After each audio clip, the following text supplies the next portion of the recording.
It takes passion, vision, and courage to build a legacy. Casa Grande, transforming lives. பசங்களோட கை ஓங்கி போயிடுதுன்னா பெரியவங்களோட பார்ட்டிசிபேஷனே கல்யாணத்தில் இல்லாமல் போயிடும். திருச்ச முகத்தோடு நிற்கிற அப்பா அம்மாவுக்கும் நம்மள்ட்ட ஒன்றுமே சொல்லேன்னு ஒரு கவலையோடு நிற்கிற ஒரு அப்பா அம்மாவுக்கும் நிறைய வித்தியாசம் இருக்கு இல்லையா? பெற்றோர் சொல்கிறத ஒத்துக்கிற மாதிரியே இருக்கும் பையன் பொண்ணும், கடைசியாக கவுத்து விடுவாங்க. பையனுக்கும் பொண்ணுக்கும் பிடிச்சிருக்கும், சத்தம் போடாமல் கவுத்து விட்டுருவாங்க பெரியவங்க.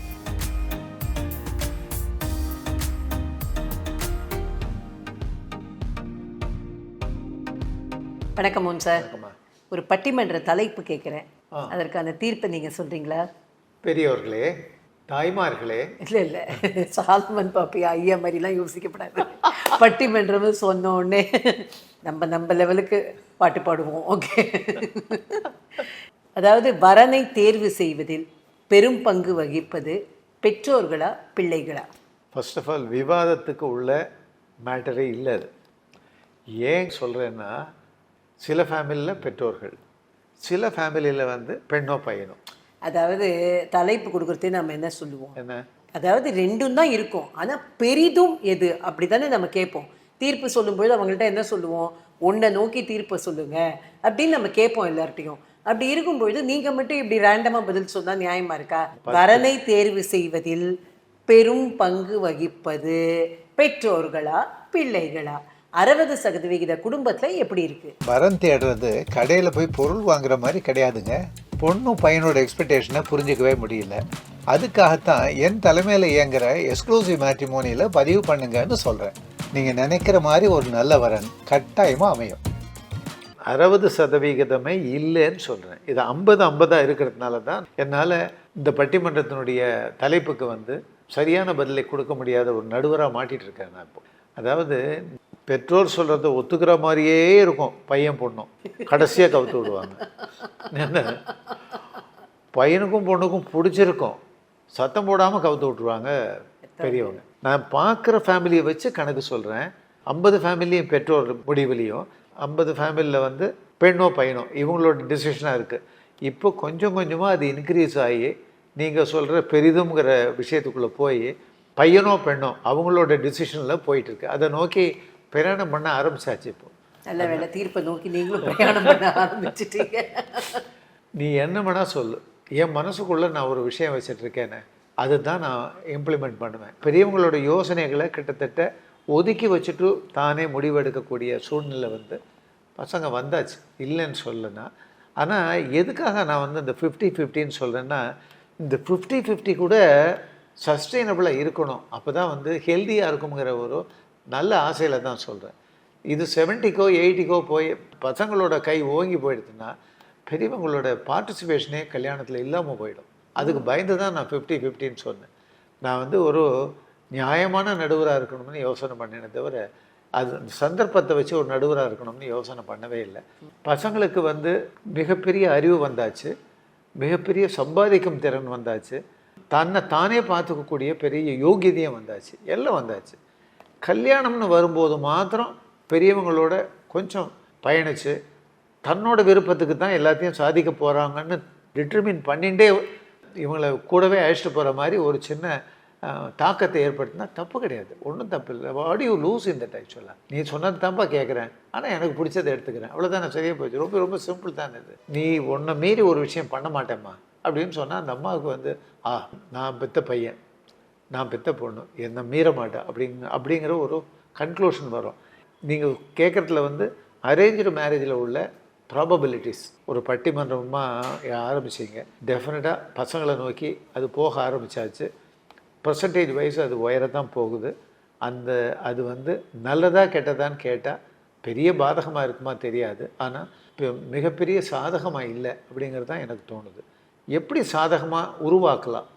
சின்ன சின்ன வேஷம் போடணும். அதுக்கு உண்மையிலேயே அதாவது கணவன் மனைவிட்டையோ மனைவி கணவன்கிட்டையோ வேஷம் போடணுங்கிறது இல்லை. பெரியவங்கள்ட்ட பையங்க பெண்ணுங்க சின்னதாக ஒரு ரோல் பண்ணி அதை சமாளித்தா நல்லதுன்னு that's what my feeling is. அதுதான் நான் ஏற்கனவே சொன்னது தான் திரும்பவும் சொல்கிறேன். ஏன் அதை சொல்கிறேன்னா, இப்படிப்பட்ட ஒரு சமூக அமைப்பு கெட்டு போகாமல் இருக்கும். எனக்கு வேண்டியது தான் நான் எடுத்துக்கிறேன்னு பசங்க சொல்கிறதுனால அந்த சமூகம் கெட்டு போகும்னு சொல்லலை. இவங்களோட பார்ட்டிசிபேஷன் இருக்காது, இவங்களோட இயல்பான ஒரு தன்மை இருக்காது. சிரிச்ச முகத்தோடு நிற்கிற அப்பா அம்மாவுக்கும் சரி நம்மள்ட்ட ஒன்றுமே சொல்லேன்னு ஒரு கவலையோடு நிற்கிற ஒரு அப்பா அம்மாவுக்கும் நிறைய வித்தியாசம் இருக்குது இல்லையா? ஃபோட்டோகிராஃப் சொல்லுமே, சரியான திருப்தி இல்லாத பெற்றோராக வந்து நிற்கிறாங்களேன்னு சொல்லிட்டு.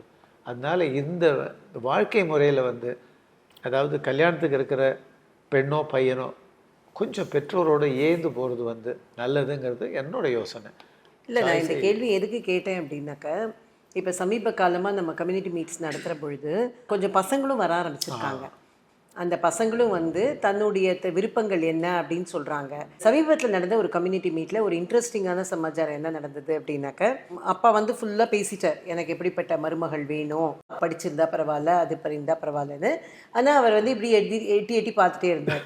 அப்போ நம்ம இதில் நடத்துகிறவங்க வந்து ஏதோ ஒன்று இருக்கே இதில் அப்படின்னு சொல்லிட்டு, சரி உங்கள் கூட யார் வந்திருக்காங்க அப்படின்னு கேட்ட பொழுது அவர் சொன்னார், இல்லை என் பையனும் வந்திருக்கான் அப்படின்னு சொன்னால், ஓ ரொம்ப பெரிய நல்ல விஷயமாச்சே, அவரையும் நம்ம கூப்பிடலாமே, அவரும் என்ன எதிர்பார்க்கிறார் அப்படின்னு நம்ம தெரிஞ்சுக்கலாமே அப்படின்னு கூப்பிட்ட பொழுது அந்த பையன் கொஞ்சம் கூட ஹெசிடேஷனே இல்லாமல் வந்தான். பேசுனதுல என்னன்னா, இந்த அப்பா சொன்ன ஒரு விஷயம் கூட அவன் சொன்னது ஏன்னா அந்த பையன் சொன்னது எல்லாமே முழுக்க முழுக்க வேறையா இருந்தது. இவரோட ஃபோக்கஸ் வந்து அந்த குடும்பம் எப்படி இருக்கணும், குடும்பத்தினுடைய வசதி வாய்ப்புகள் எப்படி இருக்கணும், அவங்களுடைய கம்யூனிட்டி எப்படி இருக்கணும் அப்படிங்கிற மாதிரி இருந்தது. அவன் வித்தியாசமாக என்ன சொன்னான் அப்படின்னாக்க, அந்த பெண்ணு வந்து எங்கே படிச்சிருக்கணும், என்ன மாதிரியான ஹாபீஸ் இருக்கணும், அதுதான் இப்போ வந்து நிறைய எதிர்பார்க்குறாங்க. லெஷர் அவர்ஸில் தான் நம்ம சேர்ந்துருக்க போகிறோம். லெஷர் அவர்ஸை டிட்டர்மைன் பண்ணுறது எதுனா ஹாபீஸ் தான் பண்ணுறது. அப்போ ஹாபீஸ் வந்து ஒருத்தருக்கு ஒருத்தர் ஒத்து போச்சுன்னா தான் அந்த லைஃப் வந்து என்ஜாயபிளாக இருக்கும். சாட்டர்டே சண்டேல 2 பேரும் ஒருத்தர் வந்து புக்கு படிக்கிறது, ஒருத்தருக்கு சினிமா போகிறது இன்ட்ரெஸ்ட் அப்படின்னா சுத்தமாக அவளுடைய லைஃப் வந்து ரொம்ப சுமாராக இருக்கும் அப்படிங்கிறதுனால, டிட்டாச்சாக இருக்கும் அப்படிங்கிறதுனால விட்டு கொடுத்து வாழறது வேற, பட் ஹாபீஸ்க்கு ரொம்ப ப்ரையாரிட்டி கொடுக்குறாங்க. அது சர்ப்ரைசிங்காக இருக்குது அந்த விஷயங்கள்லாம். நிறைய ட்ராவல் பண்ணுறது, சைக்கிள் ரைடிங் போடுறது, இதெல்லாம் எனக்கு பிடிக்கும். ஸோ இதெல்லாம் நேசிக்கக்கூடிய ஒரு பெண்ணா, இல்லை என்னோட கூட ட்ராவல் பண்ணக்கூடிய பெண்ணாக வந்தால் நல்லாயிருக்கும் அப்படிங்கிற மாதிரி மாடர்ன் திங்கிங் இருக்கணும். அப்பா சொன்னது வந்து எங்கள் ஃபேமிலி ரொம்ப கன்சர்வேட்டிவ் ஃபேமிலி, அவங்க அப்படி இருந்தால் நல்லாயிருக்கும். நாங்கள் இவன் சுத்தமாக மாற்றி நாங்கள் வந்து மாடர்ன் திங்கிங் இல்லை உள்ள பொண்ணாக வேணும் எனக்கு அப்படின்னு. எப்போவுமே பேரண்ட்ஸுக்கு என்னவா இருக்கும்னா, பெண்ணு வரப்போகிற பெண்ணை கொஞ்சம் அடக்க ஒடுக்குமா எதை சொல்ல முடியாதே தவிர மனசுக்குள்ள ஆசை அதுதான் இருக்கும். ஸோ இந்த ரெண்டுத்துக்கும் அவ்வளோ பெரிய டிஃப்ரென்ஸ் இருக்குது. ஒரே ஸ்டேஜில் வித்தின் 2 minutes அந்த சீன் வந்து அப்படியே மாறி போயிடுது. தங்க வீட்டு பெண்ணை வந்து பேசலாம் அப்படின்னு நினச்சவங்க எல்லாருமே ஷிங்க் ஆகிருப்பாங்க. இல்லை நம்ம வீட்டு பொண்ணு இந்த வீட்டுக்கு சரியே வராதுன்னு யோசிச்சவங்கலாம், ஓ இந்த பையன் இவ்வளோ மாடர்னாக இருக்காது, அந்த டோர் வந்து பெருசாக ஓப்பன் ஆகுது. ஸோ இந்த அளவில் டிஃப்ரென்ஸ் இருக்குங்கிறதுக்காக சொல்கிறேன். அப்படி இருக்கும் பொழுது இப்போ நீங்கள் சொன்ன அந்த விஷயந்தான் இதில் வருது. கடைசியில் முடிவெடுக்கிற உரிமை 60 to 70% இந்த பையன் கையில் தான் இருக்குது. ஏன்னா அந்த என்னதான் வந்து ஒரு ஆர்த்தடாக்ஸாக ஒரு ஃபேமிலியிலேருந்து ஒரு பொண்ணு எடுத்து அந்த மாதிரிலாம் கொடுத்தா அந்த பையன் பார்த்த உடனே சொல்லிட போகிறான், இது எனக்கு சரிப்பட்டு வராது அப்படின்னு சொல்லிட்டு போகிறான். ஸோ இந்த முடிவெடுக்கிற உரிமையில் பெரும்பாலான விஷயங்கள் 1-2 மேபி தன்னோட கம்யூனிட்டியில் இருக்கணும்னு அவர் யோசிச்சுதான் இருக்கலாம், இல்லைன்னா அந்த மாதிரி ஃபேமிலி வேல்யூஸ் இருக்கணும்னு யோசிச்சு அதெல்லாம் மேபி அவருக்கு சக்ஸஸ்ஃபுல்லாக இருக்கும். ரொம்பவும் மறுக்காமல் அதே சமயம் என்ன வேணுங்கிறதுல கிளாரிட்டியோட உட்கார்ற அளவுக்கு பசங்களோட நாலேஜ் ஜாஸ்தி ஆகிடுது. அதுலேயே கண்டென்டாக இருக்கக்கூடிய பையன் பொண்ணையும் குழப்பங்கள் இல்லை. முக்கியமான விஷயம் வந்து இந்த காலத்து பசங்களுக்கு வந்து குழப்பமே கிடையாது.